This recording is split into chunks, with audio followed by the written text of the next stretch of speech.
ஒரு வர்சடைல் ஆக்டர்னா நம்ம தமிழ் இண்டஸ்ட்ரியில் எனக்கு ரொம்ப பிடிச்ச பர்ஃபார்மர் வந்துட்டு ஆச்சி மனோரமா. ஒரு ஸ்ட்ராங்கான ஒரு ட்ரமாட்டிக் தீம் கொடுத்தாலும், ஒரு டெரர் தீம் கொடுத்தாலும், அங்கே வந்து அதை வண்டர்ஃபுல்லாக ஸ்ட்ராங்காக ஒரு வேற யாருமே மீறாத மாதிரி ஒரு பர்ஃபார்மன்ஸ் கொடுக்க முடியும். ஏன் எனக்கு அவங்கள ஸ்பெஷலாக பிடிக்கும் ஆஸ் அன் ஆக்டர் இஸ் அவங்க வந்து இந்த ஃபெம் ஃபெட்டால் ஒரு அந்த bold female actor, female artist and also ஒரு சீனியர் ஏஜில் வந்து பயங்கரமாக அக்காம்ப்ளிஷ் பண்ணியிருக்காங்க.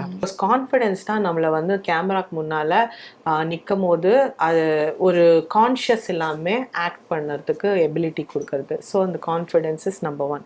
ஆடிஷன்ஸ் போகும்போது நிறைய பேர் வந்துட்டு நீ எல்லாம் செட் ஆக மாட்டேன், உங்களுக்கு தமிழே பேச வராது, நீங்கள் எப்படி ஆக்ட் பண்ணுவீங்கன்னு சொல்லிட்டு நிறைய பேர் கேட்பாங்க. ஆனால் அதுவே நம்மளோட ஸ்ட்ரென்த்தாக மாற்றிக்கணும். ஒரு பெக்கரை பார்த்தா அவரோட பாடி லாங்குவேஜ் என்ன, அவர் எப்படி இப்படி நடக்கிறாரா இல்லை ஸ்ட்ரெயிட்டாக நடக்கிறாரா, அவரோட பாடி லாங்குவேஜ்லேயே நிறைய விஷயம் தெரியும். அவர் சாப்பிட்ற விதம், அவர் உட்கார விதம், அவர் ஸ்க்ராட்ச் பண்ணுற விதம், இதெல்லாம் வந்துட்டு நம்ம ஒப்சர்வ் பண்ணாதான் நாளைக்கு ஒரு படத்தில் நம்ம பெக்கராக ப்ளே பண்ண முடியும். இன்ஸ்பிரேஷன் யாராவது இருக்காங்களா மேம் உங்களுக்கு ஸ்பெசிஃபைடாக ஃபீமேல், அதுவும் சினிமாவில் இருக்கவங்க யாராவது இருக்காங்களா இவங்கள மாதிரி நான் ஆகணும் அப்படின்ட்டு? As an ஆக்டராக பார்த்தீங்கன்னா கப்புள் ஆஃப் இன்ஸ்பிரேஷன்ஸ் இருக்காங்க. ஒரு வர்சடைல் ஆக்டர்னா நம்ம தமிழ் இண்டஸ்ட்ரியில் எனக்கு ரொம்ப பிடிச்ச பர்ஃபார்மர் வந்துட்டு ஆச்சி மனோரமா. அவங்க வந்து அவங்களுக்கு காமெடி கொடுத்தாலும், ஒரு ஸ்ட்ராங்கான ஒரு ட்ரமாட்டிக் தீம் கொடுத்தாலும், ஒரு டெரர் தீம் கொடுத்தாலும், அங்கே வந்து அதை வண்டர்ஃபுல்லாக ஸ்ட்ராங்காக ஒரு வேற யாருமே மீறாத மாதிரி ஒரு பர்ஃபார்மன்ஸ் கொடுக்க முடியும். ஸோ அந்த மாதிரி ஒரு ஃபீமேல் ஆர்டிஸ்ட் அண்ட் அவங்க டெத்து வரைக்கும் அவங்க ஒர்க் பண்ணிட்டு இருந்தாங்க சினிமாவில். So brilliant, what a career. இன்னும் இவ்வளோ வருஷமாக அவங்க வந்துட்டு இண்டஸ்ட்ரியில் இருந்தாங்க. ஸோ அந்த மாதிரி ஒரு பேஷனேட் ஆக்டராக இருக்கணும்னு நான் விரும்புகிறேன். ஸோ அவங்க ஒரு இன்ஸ்பிரேஷன்.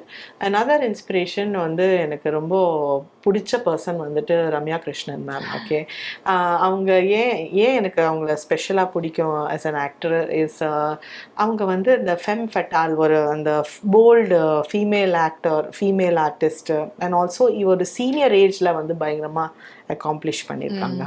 அந்த சிவகாமி தேவியோ இருக்கட்டும், எந்த ரோல் கொடுத்தாலும் ஒரு ஃபீமேல் இந்த லேட்டர் ஏஜில் கூட அவங்க நிற்கிறாங்க, தனியாக நிற்கிறாங்க ஸ்க்ரீனில். ஸோ அந்த மாதிரி ஒரு ஆக்டர் ஆகணும்னு நான் ஃபீல் பண்ணுறேன். அண்ட் ஓகே, ஒரு ஆக்ட்ரஸாக இருக்கிறதுக்கு பேசிக் க்ரைட்டீரியாஸ் அப்படின்ற விஷயம் ஏதாவது இருக்கா?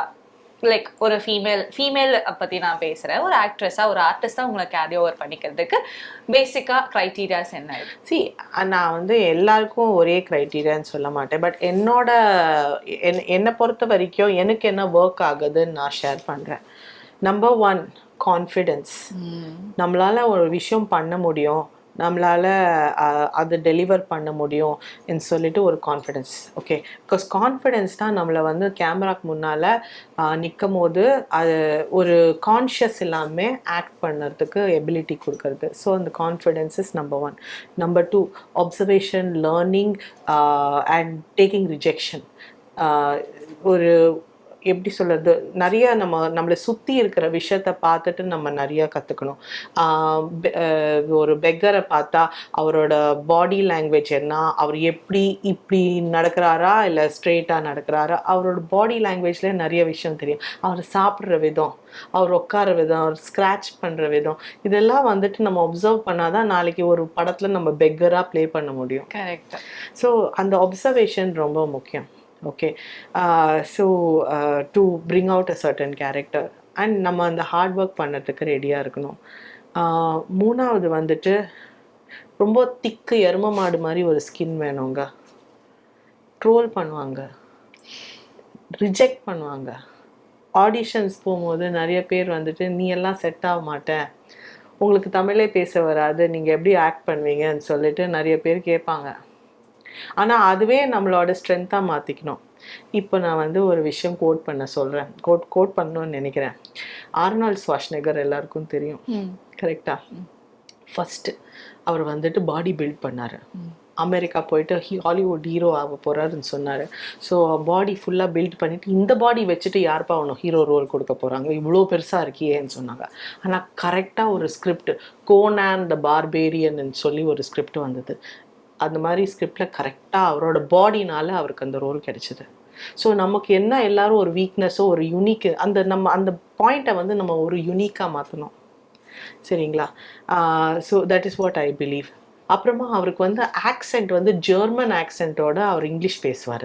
ஸோ டப்பிங் பண்ணணும், அங்கெல்லாம் டப்பிங் எல்லாம் ஓன் வாய்ஸில் தான் பேசணும். ஸோ அந்த ஜெர்மன் ஆக்சென்ட் வச்சுட்டு how I going to an American ஃபில்ம்னு எல்லாரும் கேட்டாங்க. பார்த்தா கரெக்டாக டெர்மினேட்டர் 2, டெர்மினேட்டர் 1, டெர்மினேட்டர் 2 வந்துச்சு. அதில் வந்துட்டு அவரோட அஸ்தா விஸ்தா பேபி சொல்லும் போது அப்படியே ரொபாட்டிக்ஸ் மாதிரி சவுண்ட் ஆச்சு.